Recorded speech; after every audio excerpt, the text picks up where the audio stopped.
everyone. Welcome sa Plan 40. Bago ang lahat, tayo muna ay manalangin. Yes, Lord God, muli Panginoon, salamat po sa araw na to, Ama. Yun ako, Panginoon, binigyan ng kalakasan, Lord God. Dalangin ko po, Panginoon, na ikaw po, Panginoon, ang manguna, Lord God, sa gawain kong ito, Panginoon. Ikaw nga po, Lord, yung mag-control ng buhay ko, Panginoon.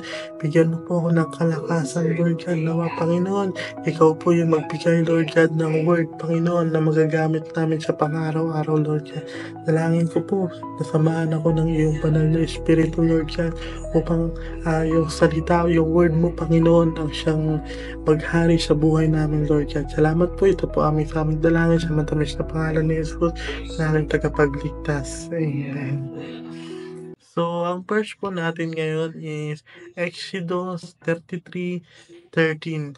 Sabi dito, kung totoo pong nalulugod kayo sa akin, turuan ninyo ako ng mga pamamaraan ninyo para makilala ko kayo at para mas matuwa po kayo sa akin. Alalahanin po ninyo ang bansang ito at bayan ninyo. So si Moises po yung nagsabi niyan sa Lord, no? So ang sabi dito na alam po ba natin yung ibig sabihin ng please?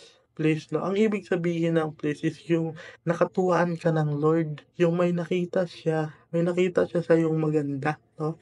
So kasi ang pangit sa atin, no? Ang pangit sa atin, yung mga bagay na ipinapakita natin sa Diyos, yung mga bagay na hindi hindi niya kinatutuwa, diyan po tayo sanay, no?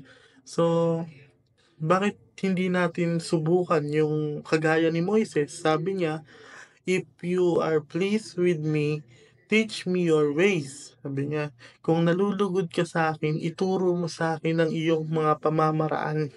Sabi niya sa Lord. Sabi niya sa Lord.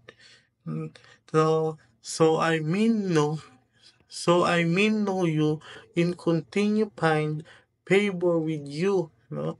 Kasi si Moises, binigyan siya ng favor ng Lord. Sabi niya, gusto ba ninyo ng pagtuloy-tuloy na pagpapala, no? So, kinakailangan natin ng patuloy nating i-please ang Lord. Love God and please God. Ang unang-unang nakakakuha ng favor ng Lord, yung mga taong marunong mag-love God and please God. Kasi ang love God at please God, yan ang susi para sa tuloy-tuloy na pagpapala ng isang tao. Pero take note, ang tagumpay ng isang tao ay nagmula sa favor ng Lord. Hindi porket gwapo ka, matangos ang ilong mo, magtatagumpay ka na. Hindi po totoo yun. Pero kahit pangit ka, pandak ka, maitim ka man, basta may love God and please God ka, at may fulfillment ka na ng requirements, you are shall find favor in the Lord, no? Talagang kung meron kang malapit ka sa Lord at talagang may nagagawa mong mga requirements ng Lord, meron kang love God and please God, magtatagumpay ka sa lahat ng mga bagay na ginagawa mo is magiging successful ka. Dahil iaalaw ng Lord yung mga pagpapala, tuloy-tuloy na pagpapala na nararapat sa'yo. Kaya lagi lang natin i-please God and love God para patuloy nating matanggap yung mga pagpapala na laging naka-ready sa atin sa Lord. So, sabi nga dito, ang pagsunod pala sa Lord is may mga parang sinasabi dito na may kapalit, no? Sabi yung parang walang bayad, walang bayad ang sumunod, pero may kapalit. So, yun lamang po, no? Let's pray na rin tayo. Dakilang Diyos, aming Ama na sa langit, salamat po sa napakagandang word na pinagkaloob mo.